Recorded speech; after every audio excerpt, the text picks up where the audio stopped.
Quand vous vous retournez aujourd'hui sur 60 ans, 65 ans d'écriture,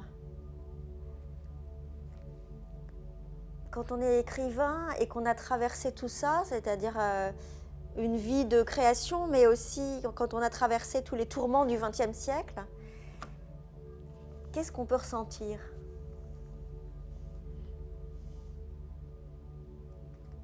C'est une bonne sensation de savoir ou d'être convaincu que ce que tu as fait, c'était ce que tu dois faire, comment on dit ça? Moi, n'a pas été empêché par rien pour écrire ce que je voulais. Parce que parfois, on m'a dit que si tu étais dans un pays libre, tu peut-être ce sera le contraire. On ne sait jamais. Parce qu'on imagine les écrivains comme les êtres parfois un peu ridicules, qu'ils rêvent les choses impossibles, qu'ils sont naïfs, un peu idiotes. Non, pas idiotes, mais à peu près. Pourquoi ? Je ne sais pas. Pourquoi vous dites ça ? J'ai constaté que parfois les gens simples, ils pensent comme ça.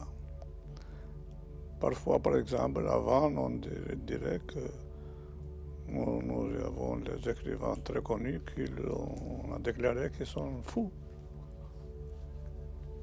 Vous diriez que vous êtes fou ? Le peuple, les rumeurs publiques des ignorants, des gens de café, etc., ils croyaient que ces écrivains, ils n'étaient pas normaux, ils étaient un peu pas normaux, pour ne pas dire fous.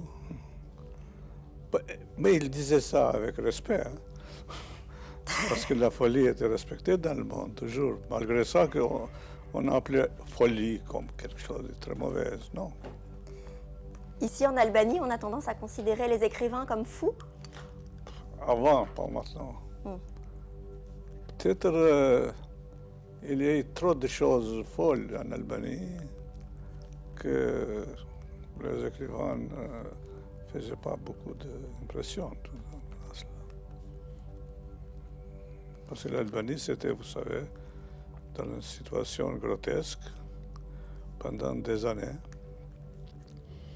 La propagande albanaise, c'est la plus vraisemblable. On imaginait, on dirait, dans les écoles, écouter les petits enfants. L'Albanie, c'est un pays très hostile à tous les grands pays du monde, surtout aux États-Unis et à l'Union soviétique. Et on imaginait le scénario assez fantastique que l'Albanie pouvait être attaquée par cette superpuissance, et elle va abattre les deux. Imaginez-vous, le petit enfant, attendez les folies pareilles. Voilà, la conception de la folie a changé beaucoup. Ça aussi, c'est un peu un mythe, David contre Goliath. Oui, c'est un mythe, mais le mythe, c'est un mythe. Et ici, on a essayé de vendre comme une réalité absolue.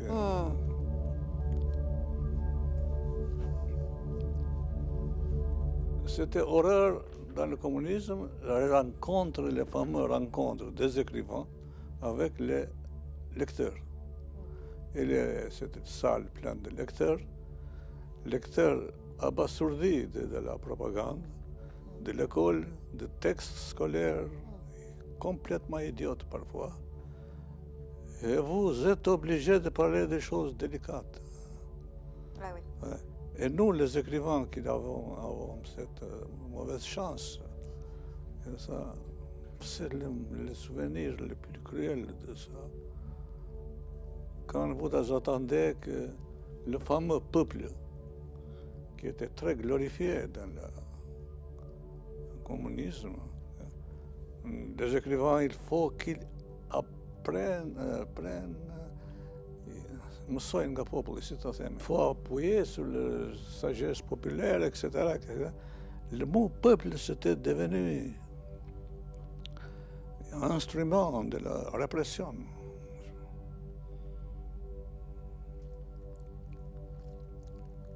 Vous croyez à la sagesse populaire? Non.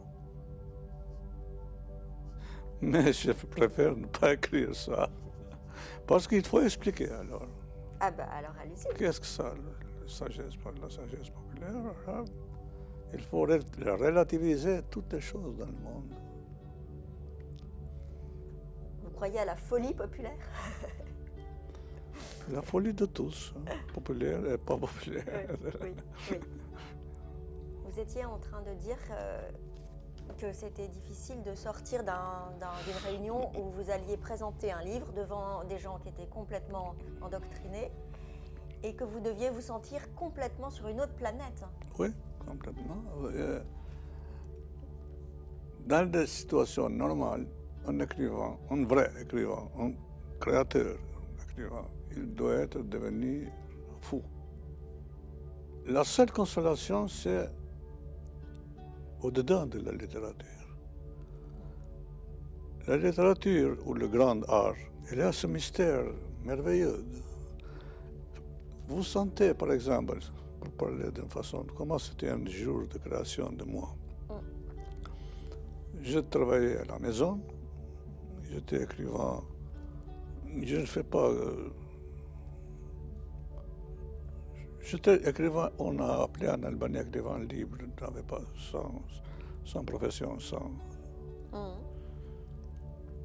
Ma femme était partie dans le travail, elle était dans une maison d'édition. Et j'ai resté seul et j'ai écrit ou essayé d'écrire. Ce qui était merveilleux, ce qui était minable, c'était que ce que nous avons parlé, que il faut parler d'un monde avec une langue assez étrange. Mais ce qui était merveilleux après, c'est que vous sentez que c'était bon, c'était joli, elle avait un mystère merveilleux, ce que vous avez écrit. Peut-être parfois sans logique, mais vous sentez ça, la beauté cachée. Vous la ressentez en vous? En vous. Presque physiquement? Physiquement. Et quand vous publiez ça, et quand les gens lisaient ça et disaient « Ah, c'est bien, etc. », vous avez un sentiment aussi merveilleux que il y a les gens qui, sans comprendre ce qu'ils ont compris, ils peuvent avoir cette sensation. Sinon, par exemple,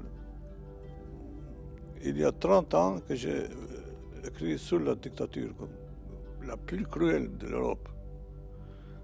Et 30 ans après la chute de cette dictature très cruelle, mon écriture c'est la même.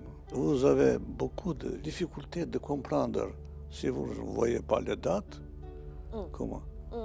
Ça, c'était ce mystère qui me consolait à cette époque-là, mais je ne pouvais pas expliquer à personne, parce que c'était la même chose que vous allez parler avec les morts.